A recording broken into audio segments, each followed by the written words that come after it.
नमस्कार विद्यार्थी मित्रांनो, तुमचं स्वागत आहे आपल्या आवडत्या यूट्यूब चॅनलवरती, जिचं नाव आहे एक्सपर्ट इन फिजिक्स बाय सागर इंगे. आजच्या लेक्चरमध्ये आपण अतिशय महत्त्वाचा पॉईंट डिस्कस करणार आहोत, that is vibration in organ pipe. आता ऑर्गन पाईपचे दोन टाईप्स आहे, एक close end, one end close आणि ओपन द टू एंड. म्हणजे दोन्ही एंड ऑर्गन पाईपचे ओपन आणि एक ऑर्गन पाईपचे एकच एंड ओपन, असे दोन पार्टमध्ये. त्याला आपण क्लोज एंड आणि ओपन एंड पाईप असं म्हणतो. आता हा organ pipe is the musical instrument which are used to producing musical sound by blowing air into the pipe. म्हणजे आपण इथं लॉन्जिट्युडनल वेव्स ह्या पाईपमध्ये ब्लो करणार आहे आणि हे पाईप आपल्याला काय देणार आहे, एक म्युझिकल साऊंड देणार आहे, म्युझिकल नोट्स देणार आहे. मग ह्या म्युझिकल नोटची फ्रिक्वेन्सी काय असेल, त्याची फंडामेंटल फ्रिक्वेन्सी काय असेल, तर हा पार्ट जो आहे तो आपण आजच्या लेक्चरमध्ये डिस्कस करणार आहेत. ओके, म्हणजेच काय होतं बघा, ज्यावेळेस आपण हा ऑर्गन पाईप घेणार आहे, ह्या ऑर्गन पाईपमध्ये लॉन्जिट्युडनल वेव्हचा इन्सिडंट पार्ट ज्यावेळेस आपण इन्सिडंट करणार आहे, त्यावेळेस ती एका दुसऱ्या एंडला जाऊन ती परत रिटर्न बॅक म्हणजे रिफ्लेक्ट होणार आहे. आणि रिफ्लेक्ट झाल्यानंतर हा इन्सिडंट वेव्ह आणि रिफ्लेक्टेड वेव्ह ह्या दोन्ही वेव्हचं सुपरपोजिशन होतं. आणि superposition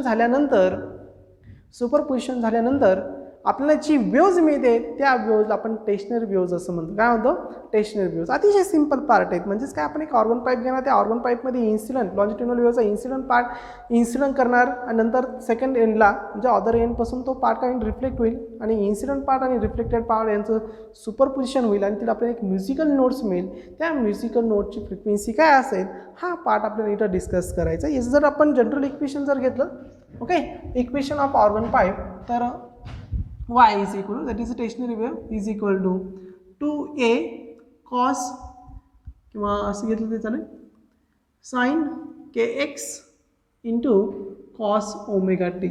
This is a general equation of these stationary waves.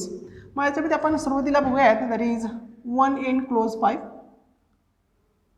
one end closed pipe, closed organ pipe. Organ pipe एक एंड जे आहे ते कसं आहे, क्लोज आहे. आणि मग one end close organ pipe याच्यामध्ये व्हायब्रेशन कशा पद्धतीने मिळतात, ओके, ते आपण आजच्या पार्टमध्ये किंवा पहिल्या पार्टमध्ये आपण डिस्कस करूयात. मग याच्यामध्ये फंडामेंटल मोड ऑफ फ्रिक्वेन्सी म्हणूयात. फंडामेंटल मोड ऑफ फ्रिक्वेन्सी म्हणजे फंडामेंटल फ्रिक्वेन्सी कशा पद्धतीने कॅल्क्युलेट केली जाते ते आपण ह्या पार्टमध्ये डिस्कस करूयात. Fundamental mode of frequency. Okay, तर मग बघा, हा आपला ऑर्गन पाईप आहे. दिस इज ऑर्गन पाईप. एक एंड क्लोज आहे, एक एंड ओपन आहे त्याचं. ओके, हे एंड काय आहे त्याचं, क्लोज आहे. आणि मग आपण ही इन्सिडंट वेव्स अशा पद्धतीने इथं इन्सिडंट केली आणि ही वेव्ह काय होणार आहे, रिफ्लेक्ट बॅक येणार आहे. काय येणार आहे, रिफ्लेक्ट बॅक अशा पद्धतीने.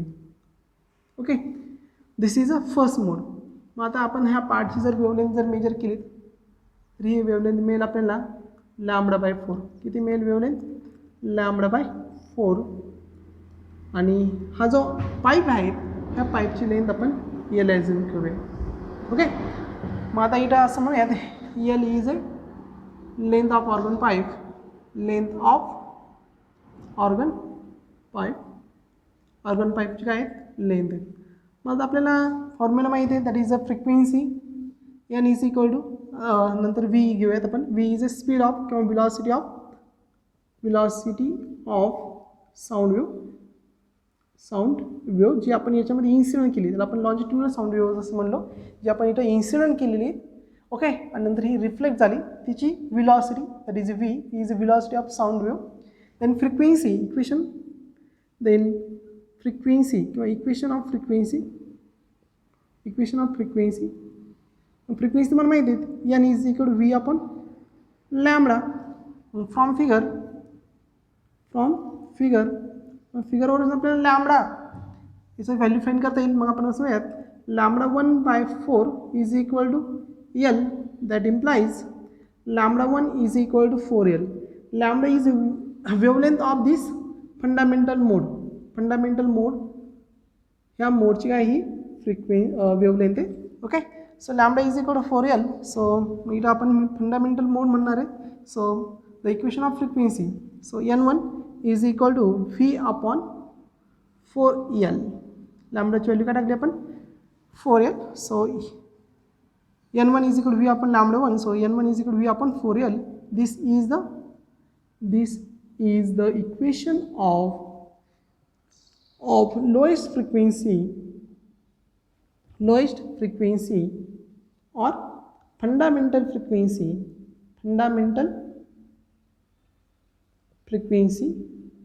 or first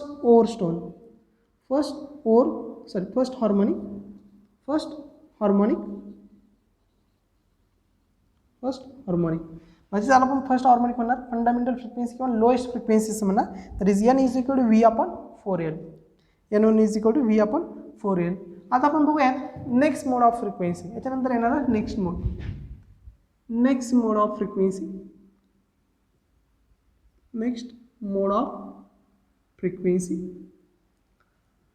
आपण परत ऑर्गन पाईप घेऊयात. This is a simple organ pipe.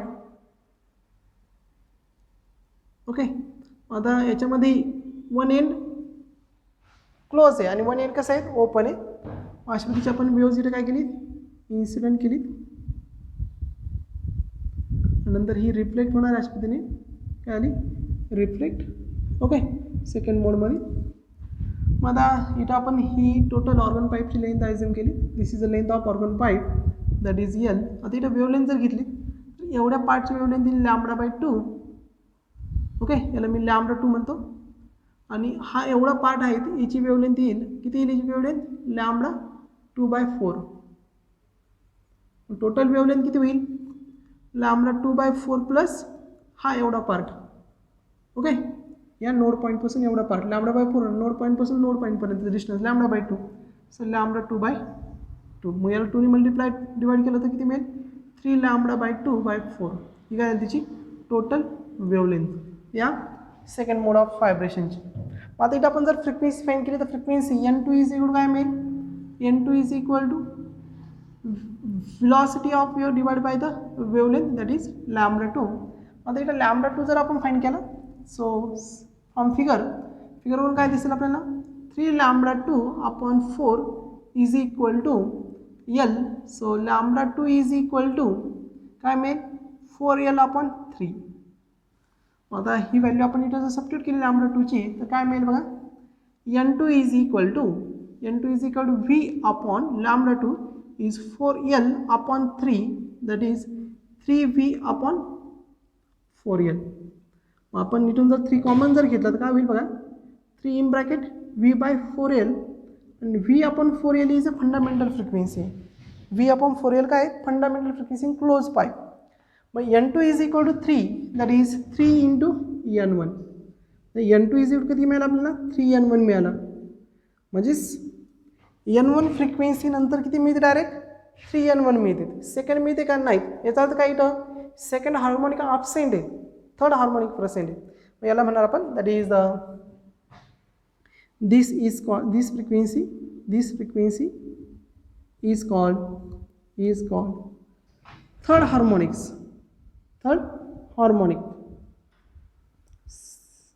Second harmonic absent आहे, सेकंड हार्मोनिक मिळतच नाही इथं. त्याला ना this frequency is called third harmonics and first overtone. कारण का फंडामेंटल फ्रिक्वेन्सी नंतर येणारी फ्रिक्वेन्सीला आपण ओव्हरटोन असं म्हणतो.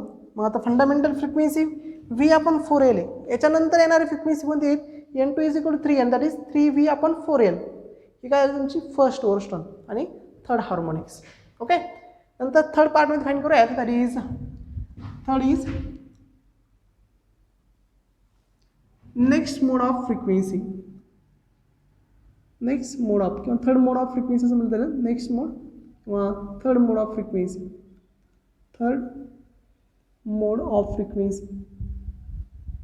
फ्रिक्वेन्सी.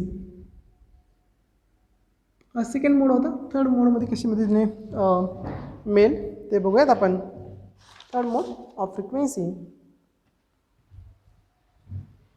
आता इथं तुमचा हा ऑर्गन पाईप आहे, ऑर्गन पाईप. ओके, मग इथं आपण अशी पद्धतीची वेव्ह इन्सिडेंट करतोय.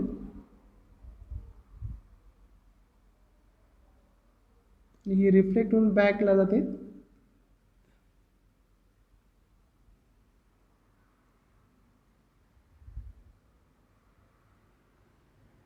ओके, आता हा ऑर्गन पाईपची काय झाली, ही टोटल लेंथ झाली एल. आता आपण जर इथं वेवलेंथ जर मेजर केली तर ही टोटल लॅम्बडा आणि हा लॅम्बडा बाय 4 म्हणजे किती होईल 5 lambda by 4.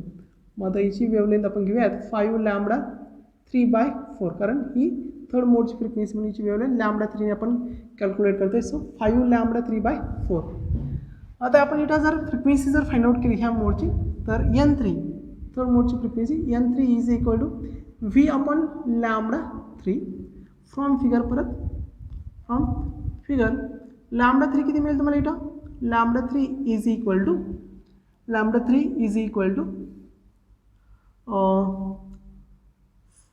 not lambda 3, that is 5 lambda 3 from figure 5 lambda 3/4 is equal to L. So that implies lambda 3 is equal to 4L upon 5 into lambda 3. बरोबर की नाही 4L into 4L upon 5 lambda 3 is equal to हा 4 इकडे गेला 4L upon 5. This is a wavelength. मग आता ही wavelength आपण इथे सबस्टिट्यूट करणार. मग आपल्याला काय मिळेल that is a frequency of third mode. मग n3 is equal to v upon 4L upon 5 that is 5v upon 4L. मी परत कॉमन इथं 5 घेतला तर मला मिळेल 5 अपॉन 4L 5 कॉमन तर काय होईल v अपॉन 4L. मग तुम्ही जर बघितलं v upon 4L is your fundamental frequency. So n3 is equal किती मिळेल 5n1. म्हणजे इथं तुम्हाला यालाच frequency this frequency is called as this frequency is called fifth harmonic and second ओव्हरटोन.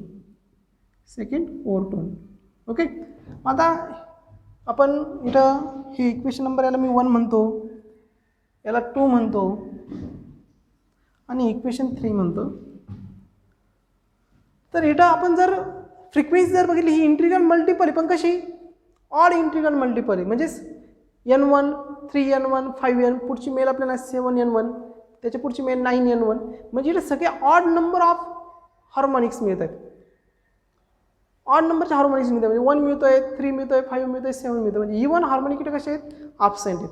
मग आपण इथे जर कन्क्लुजन पार्ट जर राईट केलात कन्क्लुजन पार्ट ओके कन्क्लुजन तर कन्क्लुजनमध्ये आपण काय म्हणणार conclusion only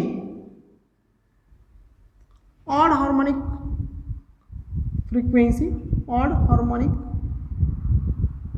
frequency are present. Second, all even harmonics frequency all even harmonic frequency are absent. म्हणजे कोणत्या फ्रिक्वेन्सी प्रेझेंट इथे फक्त odd harmonics frequency are present all even harmonics are frequency are absent. म्हणजे all even harmonics कसे आहेत absent आहे आणि कोणते प्रेझेंट फक्त ऑड हार्मोनिक्सवर प्रेझेंट आहे. म्हणजे आपण इथे जर रेशो घेतला रेशो ऑफ फ्रिक्वेन्सी किंवा रेशो ऑफ हार्मोनिक असं म्हटलं तरी चालेल. रेशो ऑफ फ्रिक्वेन्सी और हार्मोनिक तर हा आपल्याला मिळेल n1 as 2n1 3n1 as 5n1 किंवा असं म्हटलं तरी चालेल n1 as n2 as n3 as n5. मग n1 माहिती आहे n1चे n2 किती आहेत 3n1 आहेत n2 किती आहेत 3n1 आहेत. नंतर n3 किती आहेत 5n1 आहेत n3 किती आहेत 5n1 हा n5 किती मिळेल 7n1. ओके दॅट इज त्यांचा रेशो मिळेल आपल्याला 1 ॲज 3 3 ॲज 5 5 ॲज 7. लक्षात आलं. काय मिळेल, हा ऑड हार्मोनिक्स फ्रिक्वेन्सीचा रेशो मिळेल. नंतर आणखी काही कन्क्लुजन आपण जर घेतली, पुढची काही कन्क्लुजन जर घेतली, the ratio of overtone, the ratio of ओरस्टोनचा जर रेशो जर घेतला तर ओरस्टोनचा रेशो आपल्याला मिळेल that is N2 as, N3 as, N4 as, N5 as, so on. N2 आपल्याला मिळतो 3N1, N3 मिळतो 5N1, N4 किती मिळेल 7N1, N5 किती मिळेल 9N1 and so on. Okay, म्हणजे हा रेशो मिळेल आपल्याला 3 as 5, 5 as 7, 7 as 9. कसला रेशो मिळेल, हा द रेशो ऑफ ओरस्टोन. नंतर जनरल फॉर्म्युला जर बघितला, general formula for frequency in close organ पाईपमध्ये आपण जर फ्रिक्वेन्सीचा जनरल फॉर्म्युला जर बघितला तर तो फ्रिक्वेन्सी जनरल फॉर्म्युला, आता फ्रिक्वेन्सी कशी मिळाली बघा, N1 is equal to N1, N2 is equal किती मिळाली V/4L मिळाली, N2 किती मिळाली 3V/4L मिळाली, N3 किती मिळाली 5V/4L अँड सो ऑन. मग आता आपण हे जनरल राईट करू शकतो, दॅट इज NP म्हणेल me is equal to 2P - 1 किंवा frequency NP is equal to 2N - 1 असं म्हणेल. General formula for frequency N is equal to 2P - 1 into V/L आणि P काय आपला ऑड नंबर आहे, that is P is equal to 1 2 3 4 and so on. Concept समजून घ्या ही. आता बघा, तुम्ही P इज इक्वल टू 1 जर टाकलात, general formula P is equal to 1 टाकलात, फर्स्ट हार्मोनिक किंवा फंडामेंटल फ्रिक्वेन्सी, मोड ऑफ 1 काय सांगतो फंडामेंटल मोड, सेकंड काय सांगतो second mode of frequency, third काय सांगतो थर्ड मोड ऑफ फ्रिक्वेन्सी. मग first mode of frequency 2 × 1 2 -1 that is आपण 4L राहिलं, सॉरी इथं 4L. सो 2 × 1 2 -1 2 -1 इज 1 V/4L, म्हणजे सुरुवातीला 1 टाकलं तर V/4L म्हणजे तुमची फंडामेंटल फ्रिक्वेन्सी मिळेल. Okay, fundamental frequency that is V/4L मिळेल. नंतर 2 टाकला 2 × 4 -1 दॅट इज 3V/4L म्हणजे काय मिळेल सेकंड मोड ऑफ फ्रिक्वेन्सीची थर्ड हार्मोनिक्स मिळेल. P इज इक्वल टू 3 टाकलात 3 2 6 6 -1 5 5V/4L this is frequency of third mode of vibration that is fifth harmonics.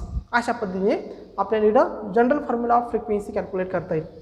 Concept लक्षात आली तुमच्या. म्हणजे आपण स्टार्टिंगला आजच्या लेक्चरमध्ये आपण काय बघितलं, frequency in close organ pipe.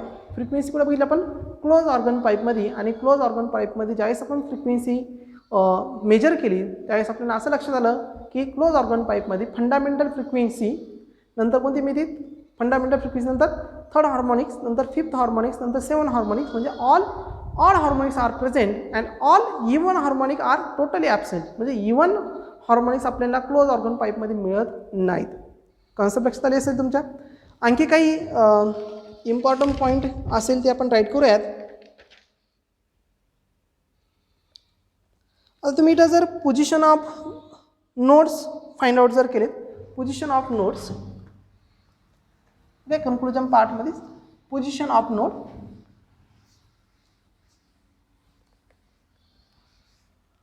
Position of node. आता आपली पहिली फिगर मी राहून देतो त्यासाठी.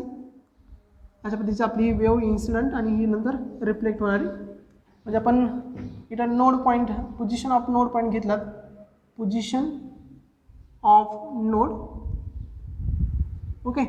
तर पोझिशन एक्स राईट करतो मी.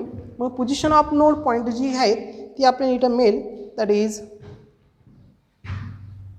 0, पहिला नोड पॉईंट 0ला. नंतर बघा 0पासून दुसरीकडं कितीला मिळाल तो λ/2 एवढ्या डिस्टन्सवरती. हे डिस्टन्स किती झालं λ/2 बरोबर नाही. म्हणजे पुढचा मिळेल λ/2.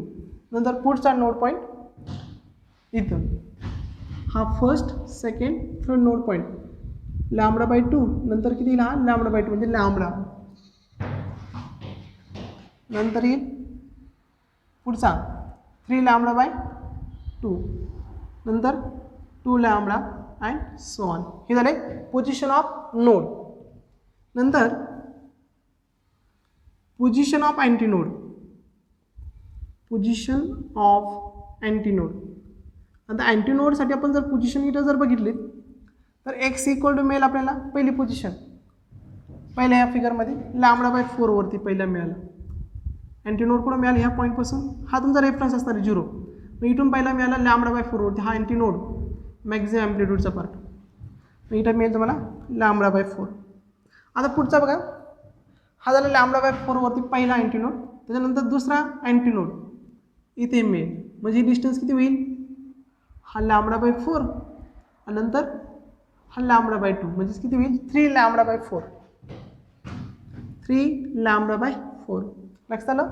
आता त्याच्यानंतर त्याच्या पुढचा अँटीनोड आता बघा हा फर्स्ट अँटीनोड लॅम्बडा बाय 4 वरती नंतर दुसरा अँटीनोड 3 लॅम्बडा बाय 4 आणि लास्ट हा किती मिळेल आपल्याला 5 लॅम्बडा बाय 4 वरती 5 lambda by 4 5 lambda by 4 7 lambda by 4 and so on. This is a position of antinode in close organ pipe. म्हणजे क्लोज ऑर्गन पाईपमध्ये आपल्याला अँटीनोडची जर पोझिशन जर बघायची असेल तर पहिला अँटीनोड मिळेल आपल्याला लॅम्बडा बाय 4 वरती दुसरा अँटीनोड मिळेल 3 लॅम्बडा बाय 4 वरती थर्ड अँटीनोड मिळेल आपल्याला 5 लॅम्बडा बाय 4 वरती फोर्थ अँटीनोड मिळेल आपल्याला 7 लॅम्बडा बाय 4 वरती. ते जर नोड बघितला तर पहिला नोड 0 पोझिशनवरती दुसरा नोड लॅम्बडा बाय 2 एवढ्या डिस्टन्सवरती लॅम्बडा बाय 2 लक्षात आलं तुमच्या ओके. आणि नंतर third lambda fourth lambda 3 lambda by 2 fifth 2 lambda आणि अशा पद्धतीने सॉन अशा पद्धतीने आपल्याला कशाची पोझिशन कळेल अँटीनोडची नोडची पोझिशन कळेल. So this is a simple phenomena related about the close organ pipe. तर आजच्या लेक्चरमध्ये आपण टोटली क्लोज ऑर्गन पाईपवरती कॉन्सन्ट्रेट केलं आणि क्लोज ऑर्गन पाईपमध्ये how to find out the frequency हा पार्ट इथं आपण डिस्कस केला. आजचं लेक्चर आपण इथंच थांबवतो आहे. लेक्चर जर तुम्हाला आवडलं असेल तर आपल्या चॅनलला सबस्क्राईब करायला विसरू नका आणि इतर मित्रांनाही तुम्ही हा लेक्चर शेअर करू शकतात. थँक्यू.